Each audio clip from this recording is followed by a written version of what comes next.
ñëw moon pour jël la parole dama ñëwoon juste pour bokk ak yéen ñëpp ñëw toog parce que mbir mi ci laa bokk.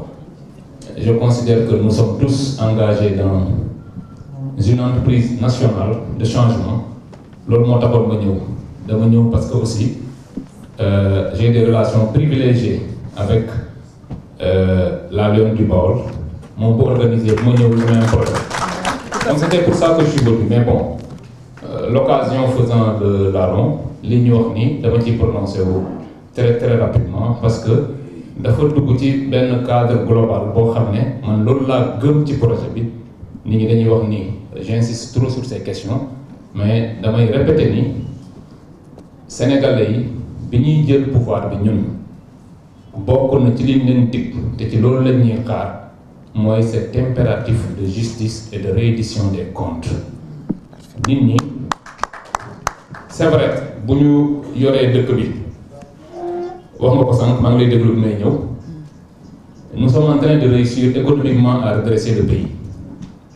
mais imaginez leen situation dëkk bi Sénégal bu fekkee dañ dem ba 2029 et que la question de la justice n'est pas réglée et qu'on ne nous dise pas que nous sommes dans un esprit de revanche xam nga ku nekk ci esprit de revanche bu jëlee dëkk pendant 1 an et que le gouvernement de Macky Sall soit presque intact aujourd'hui Macky Sall bu dellu si waatoon mën na jëlaat gouvernement am teg ñoom ñëpp ñu ngi ci biti si nous étions dans la revanche je pense que loolu la ñuy njëkk a def dañuy def ñoom nit ñu def loo leen ñoom ñëpp un séjour carcéral sans fondement loolu mooy revanche mooy nit ki def la nga def ko li mu la def ñoom li ñu def ñun mënuñu leen ko def parce que gëmuñu loolu nous sommes des hommes de droit nous sommes des hommes de droit nous sommes des républicains et li nga xam ne moom la ñu sénégalais yi wóolu mooy yoon bañ nañ ko ba nit ñëwee dañ ne jubal jubanti nous sommes donc pas dans la revanche donc li indi waxu OFNAC ci kii bi mooy man dama considérer ni il faut tout en travaillant sur les questions économiques tout en redressant le pays il faut de la justice bi il faut que les Sénégalais parce que man dama considérer bokk na ci li may metti man que ceux qui pendant 12 ans ont entraîné ce pays vers les bas-fonds ñi nga xam ne dañ fi indi répression bu dul jeex sonal Sénégalais c'est-à-dire ils nous ont tués ils nous ont réprimés et ils nous ont volé nos deniers c'est-à-dire que nit ki def ko ba pare di plastronner c'est-à-dire di dem ci au niveau des médias mel ni ñu ñuy bokkale man nag loolu day bokk à chaque fois que j'en vois un da ngay gis nit koo xam ne mu leer ni kii bu lépp jaaroon yoon il aurait dû être à ma place à la chambre 48 de Rebeuss mais mu ngi fi di toog sur un plateau di wax ba ñuy jox des conseils en matière de respect des droits di joxe des leçons même de droit des gens qui devaient être derrière les barreaux bëri nañ fi pour man nag un pays ne peut marcher avec autant de criminels dans la rue loolu mënul nekk moo tax ñuy proposer entre autres parce que dañu ne reddition des comptes ñoom ñëpp baax na ñuy réfléchir naan non il faut qu'on règle les problèmes il faut qu'on rende justice reddition des comptes mais loo gis ci àddina y a ce qu'on appelle la stratégie man nag damay réfléchir beaucoup en matière de stratégie comme eux d'ailleurs en son temps bi leen Ousmane Sonko sonale autour de Macky Sall il y avait un certain nombre de conseillers qui lui ont conseillé de mener des rafles systématiques contre les militants de PASTEF ce qu'il a fait daf ñu rafler il aurait pu réussir son coup ñu têter l'intelligence de Ousmane Sonko et de tous ceux qui étaient autour de lui je pense que vous en étiez liggéey nañ ci lu bëree bëri Ousmane Sonko nekkee kaso mais l'intelligence ça a été de dire puisque téye nañ ma xaaral ma choisir non pas une personne mais 5 personnes daal di pare benn nit c'est du génie politique loolu moo tax ñoom bi dañuy doon réfléchir il faut qu'on réfléchisse aujourd'hui il y a un certain nombre de choses qu'ils ont pu faire da ngeen di gis fii un DAGE nit koo xam ne normalement écoutez moi je suis inspecteur des impôts buñ ma njattoon tey ne ma boo génnewul 150 millions dem kaso je vais en prison léegi imaginer leen ñoo xam ne man damay jot 2 fois ou 3 fois ñoom li ñuy jot ñoom ñu mën a génne 150 millions d'un coup donc da ngeen di imaginer aujourd'hui ñoom am na lu ñu def loo xam ne nëbb nañ ko et Macky Sall j'ai entendu l'honorable le dire tout à l'heure balaa moo def leen a protéger le 9 février alors il a travaillé sur 2 choses dafa njëkk jële fi CREI dindi na ko parce que dafa ni fii dès que je partirai en laissant la CREI la première des choses qu'on fera contre ma famille politique c'est la CREI parce que moom xam na leen ñoom ñëpp xam nañ ni c'était un système global organisé de prévarication ñoom xam nañ ko te mu dindi CREI alors en enlevant la CREI mu jël l'essence de la CREI c'était l'enrichissement illicite mooy maanaam nga am alal boo xam ne yow munoo wax nit ñi foo ko jëlee nga jékki-jékki rek nekk milliardaire ñu ñëw ne la yow milliard bi foo ko jëlee te yoroon suñu gafaga réew alors bi mu dindee CREI dafa jël la compétence de la CREI parce que créé na parquet financier mënoon na jël compétence en matière d'enrichissement illicite yóbbu ko parquet financier bu ko fa yóbbu woon enrichissement illicite day yomba def dafa yomb trop non il a préféré yóbbu ko OFNAC ba pare et OFNAC la particularité c'est que kuñ fa teg aujourd'hui tu as un mandat kenn du la fa jële il a mis là-bas un personnage particulier ku ñëpp xam fii Serigne Bassirou vous pensez que Serigne Bassirou moom dina fi wax ki benn sénégalais ne ko dañ lay poursuivre en matière d'enrichissement illicite mais il n'en fera rien du tout on l'a mis là pour que genre procédure yooyu na ko geler pendant tout son mandat alors donc parquet financier sax bu initier woon quelque chose buy niru enrichissement illicite l'OFNAC a la possibilité de demander qu'on arrête cela donc l'OFNAC aujourd'hui est le siège de l'enrichissement illicite. Tout à fait. Et ki fa nekk aujourd'hui ñi nga xam ne parce que tey li enrichissement illicite li tax mu am solo mooy nit ki mën naa làkkatu def lu ko neex parce que tout n'est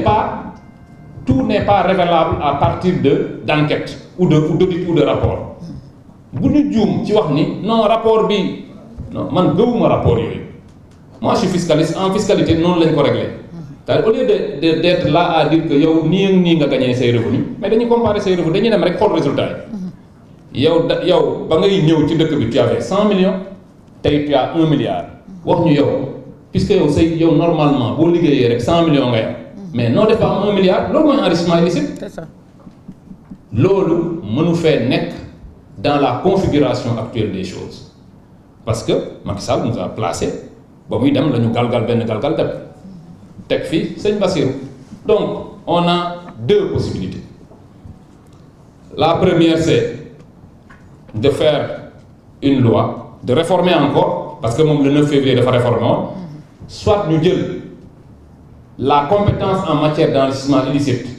yóbbu ko parquet financier et immédiatement on démarre des poursuites loolu bu ñu koy def immédiatement mais le paysage politique sénégalais va changer parce que ñi fi nekk di wax ju bari yëpp c'est des gens qui se sont enrichis de façon illicite. Tout à fait. boo indee loolu dañuy daw xëccoo ji frontières yi parce que ñoom c'est cela leur truc ñoom c'est pas des gens courageux c'est-à-dire que ñoom dañuy def ba ci ñoom sax am na ñoo xam ne avant même que le pouvoir ne finisse daw nañ ñeneen ñi fi toog ils espèrent encore que non ñii peut-être qu'ils ne trouveront pas le moyen de me créer des problèmes mais si jamais on remet en place c'est-à-dire que ñu jël enrichissement illicite yóbbu ko parquet financier dañuy xëccoo frontière yi mais loolu benn la en dehors de ça on peut tout bonnement mais réformer l'OFNAC dissoudre ko gars yi dañuy wax ne man dama bëgg dissoudre moi je vais directement aux choses pour man loolu mooy joxe ay résultats layam comme dit mon ami Dame Mbodj du indi résultat day yéex dëkk bi boo ko bëggee yor si tu veux aller de l'avant il faut rendre d'abord de la justice on ne développe pas un pays sans justice mënuñu fee nekk gis ñoo xam ne ñii ils ont posé trop de problèmes à ce pays ñu ne non on va développer le pays en les laissant d'ailleurs ñoom duñu la ci seetaan parce que si vous voyez bien ce que j'appelle l'opposition dérivée c'est des gens qui sont rémunérés à partir de deniers publics li ñu sàcc dañ koy jël dem trouver 1 ou 2 chroniqueurs quelques journalistes mais jox leen ko et en politique tout est perception da ngay liggéey ba sonn ñu dem jox ko benn presse rek ñuy wax ne non affaire bi yéen doxul. J'en veux pour preuve le port autonome de Dakar aujourd'hui mais c'est une catastrophe boo dégloo waa presse bi le port va très bien donc lan la c'est parce que ñoom ils ont les moyens de payer une certaine presse loolu mooy l'opposition dérivée c'est-à-dire que ñoom taxawuñu jàkkaarloog ñun non dañuy jël ay nit fay leen ñooñu jàkkaarloog ñun mais comme l'a dit le président Sonko mais ñooñu ñuy fay effaçons-les bu ñu leen effacé kan la ñuy jàkkaarloog mais la véritable opposition et opposition dégg naa la sànq nga koy wax ñun li neex ci ñun mooy nos principaux opposants mais ont commis des crimes et délits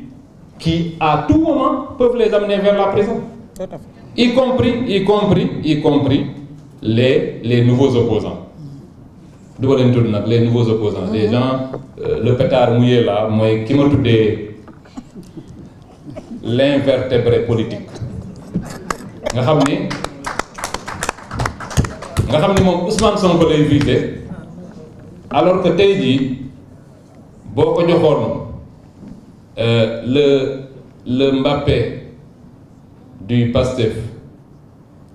wala nga jox ko Lamine Yamal c'est-à-dire le plus jeune d'entre nous bu demoon élection kooku da koy gagné.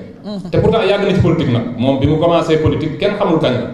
mais ils ne peuvent pas réussir en politique parce que comme dit le président Ousmane Sonko la haine ne saurait être le moteur de la politique. yow li lay yëkkati rek mooy bon damaa bañ kii donc lu mu wax rek ku ŋàññi Ousmane Sonko rek tu es d'accord avec lui kooku c'est pas de l'opposition c'est sans sentiment c'est-à-dire que bañuma la man dëkk bee ma ñor c'est un peu ça qu'on fait donc pour en revenir à ça je disais que nous avons une opposition qui est très très intéressante parce que c'est des gens qui sont faciles li ñu Macky Sall doon def mooy maanaam jàpp ñu tëj ñu sans raison ñun on a 1000 raisons pour tous les prendre donc yooyu la woon madame la présidente je voulais aussi terminer par me féliciter de la vitalité de la coalition je suis bien maa ngi ci biir groupe bi bëgguma ñëw fii di intervenir parce que après Ousmane Sonko va me tirer dessus parce que je ne suis pas leader et lui il est très attaché aux choses qui sont bien faites mais mënu moon ñàkk ñëw fii wax fi lii je vous remercie. Merci Waly.